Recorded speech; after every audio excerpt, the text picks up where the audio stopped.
Hello అందరికీ, నేను మీ Kavitha. Welcome back to our channel Ballari రుచులు అండి. ఈరోజు ఈ వీడియోలో వచ్చేసి sweet corn and raw banana వడాలండి. పైన క్రిస్పీగా లోపల సాఫ్ట్గా ఉండే రా బనానా స్వీట్ కార్న్ వడాలండి. అవి నేను డీటెయిల్స్గా చూపిస్తాను. ఇవి చాలా టేస్ట్గా ఉంటాయండి. ఈవినింగ్ స్నాక్స్ కానీ మార్నింగ్ టైంలో కానీ చాలా టేస్ట్గా ఉంటుంది. పైన క్రిస్పీగా ఉంటాయండి, లోపల చాలా సాఫ్ట్గా ఉంటాయి. మన ఆలు వడ కింద ఈ రా బనానా వడస్ చాలా బాగుంటాయండి. ఇది మీరు ఒక్కసారి ట్రై చేయండి, మళ్ళీ మిస్ చేయకుండా మళ్ళీ కంటిన్యూ చేసుకుంటారు. స్వీట్ కార్న్ ముందు ఈ విధంగా ఈ వీడియోలో చూపిస్తానండి. స్వీట్ కార్న్ని ముందు ఈ విధంగా అన్నీ కట్ చేసుకోవాలండి. ఇది బాయిల్డ్ కాదు, రా స్వీట్ కార్న్ని ఇది బాగా కట్ చేసుకున్న తర్వాత, ఈ కట్ చేసుకునేటప్పుడు కొద్దిగా జాగ్రత్తగా ఉండాలండి. నైఫ్ షార్ప్గా ఉంటుంది, నిదానంగా బాగా కట్ చేసుకోవాలి.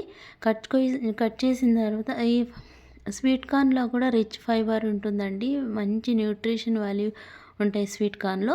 అదేవిధంగా రా బనానా అండి, రా బనానా ముందుగా వాష్ చేసి పైనంతా పైన ఉండేదంతా నీట్గా తీయాలండి, లేకపోతే అది నారులాగా ఉంటుంది. బాగా తీసుకొని తర్వాత బాగా తీసుకోవాలండి, అది పీలర్తో బాగా తీసుకోవాలి. తర్వాత ఈ రా బనానాలో రిచ్ విటమిన్స్ ఉంటాయి, మినరల్స్ ఉంటాయి, ఫైబర్స్ ఉంటుందండి. చాలా మంచిది. రా బనానా కర్రీ కూడా నేను ఇంకొక వీడియోలో చూపిస్తాను. ఒక గిన్నెలో నీళ్లు వేడి చేయడానికి పెట్టి, అది కొద్దిగా బబుల్స్ వచ్చిన తర్వాత రా బనానా వేసి, తర్వాత కొద్దిగా స్వీట్ కార్న్ కూడా వేసి ఒక ఉడుకు వచ్చేంత వరకు ఉడికించుకోవాలండి. తర్వాత బాగా ఉడికితే దాంట్లో కొద్దిగా సాల్ట్ వేసుకొని ఒక ఉడుకు వచ్చేంత వరకు ఉడికించుకోవాలి. రా బనానా మంచి న్యూట్రిషన్ వాల్యూ ఉన్న ఫుడ్ అండి. దాంట్లో rich fibre and rich vitamins ఉంటాయి. స్టమక్ ప్రాబ్లం ఉండే వాళ్ళకు కూడా చాలా మంచిది. ఇది మంచి న్యూట్రిషన్ వాల్యూ ఉన్న వాల్యూస్ ఉంటాయండి రావణలో. అది స్టవ్ ఆఫ్ చేసి కొద్దిసేపు అట్లా స్టోర్ చేయడం ఇచ్చాలండి. తర్వాత అవి నీళ్ళನ್ನು వాట్ చేసి ఈ మసాలా రెడీ చేసుకుంటామండి. మసాలా మిరపకాయలు, కరివేపాకు, జీలకర్ర వేసుకొని పేస్ట్ చేసుకోవాలండి. ఆ పేస్ట్ తర్వాత ఆనియన్, ఇవి sweet corn and raw banana మంచి పేస్ట్ కాకుండా కోరుగా పేస్ట్ చేసుకోవాలండి. ఫుల్ పేస్ట్గా కాదండి, కొద్దిగా రవ్వలాగా ఉండేలాగా చేసుకోవాలండి. అది మిక్స్ చేసినప్పుడు కొద్దిగా వాటర్ ఇడుస్తుంది కాబట్టి దాంట్లోకి మనము భక్షాలు రవ్వ వేసుకుంటే ఆ వాటర్ని అంతా బాగా అబ్జర్వ్ చేస్తుందండి.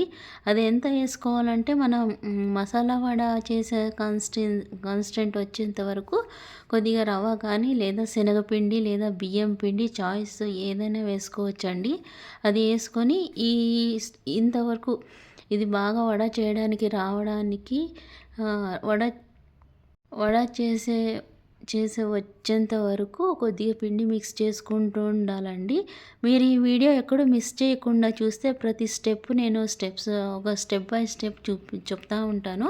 ఈ కన్సిస్టెన్సీ వచ్చేంత వరకు పిండి తడుపుకొని పెట్టుకోవాలండి. తర్వాత కడాయిలో ఆయిల్ వేడి చేసి అది కొద్దిగా వేడి అయిన తర్వాత ఫుల్ వేడి కాకూడదండి. ఫుల్ వేడి అవుతుందంటే వెంటనే రెడ్గా అయిపోతుంది, లోపల అట్లా పచ్చిగా ఉంటుంది. మీడియం ఫ్లేమ్లో పెట్టుకొని 3-4 వడలు వేసుకొని వేసుకోవాలండి. ఇది మీడియం ఫ్లేమ్లోనే పెట్టుకోవాలి. హై ఫ్లేమ్లో పెడితే ఏమవుతుందంటే పైన రెడ్గా అయిపోతుంది తొందరగా, లోపల మాత్రం పచ్చిగా అట్లే ఉంటుంది. అట్లా కాకుండా మీడియం ఫ్లేమ్లో పెట్టుకొని చేసుకోవాలండి. ఇది అస్సలు ఆయిల్ అబ్జర్వ్ చేయదండి, చాలా తక్కువ పోతుంది దీనికి ఆయిల్ చాలా బాగుంటాయండి, టేస్ట్గా ఉండి క్రిస్పీగా ఉంటాయి.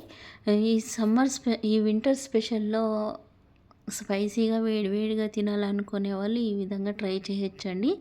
అవి కొద్దిగా రెడ్గా అయ్యే లోపల మనము ఈ రకంగా ఒక ప్లేట్కి ఆయిల్ పెట్టుకొని ఈ రకంగా బిల్లలు చేసి పెట్టుకుంటే వెంటనే వేయడానికి ఈజీగా అవుతుందండి.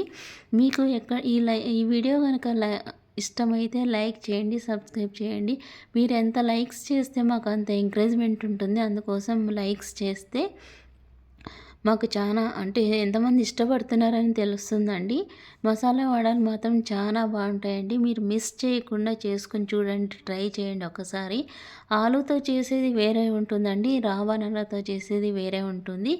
చాలా టేస్ట్గా ఉంటుంది. ఒకసారి ట్రై చేసి చూడండి. ఇది మీడియం ఫ్లేమ్లోనే కొద్దిగా బాగా వేగాలండి. వేగిన తర్వాత మనం పక్కకు తీసుకొని మళ్ళీ వేరేవి ట్రై చేసుకోవచ్చు.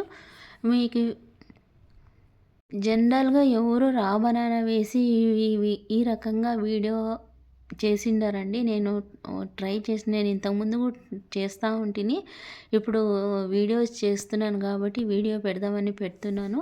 మీడియం ఫ్లేమ్‌లో పెట్టుకొని కొద్దిగా ఎర్రగా అయ్యేంత వరకు 2 సైడ్లు ఎర్రగా అయ్యేంత వరకు వేయించుకోవాలండి.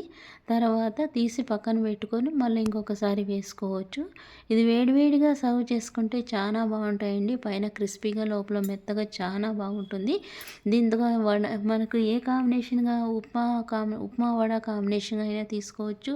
పొంగల్ వడ కాంబినేషన్‌గా తీసుకోవచ్చండి. ఇంకొక మంచి వీడియోతో మళ్ళా కలుద్దాం. Thank you.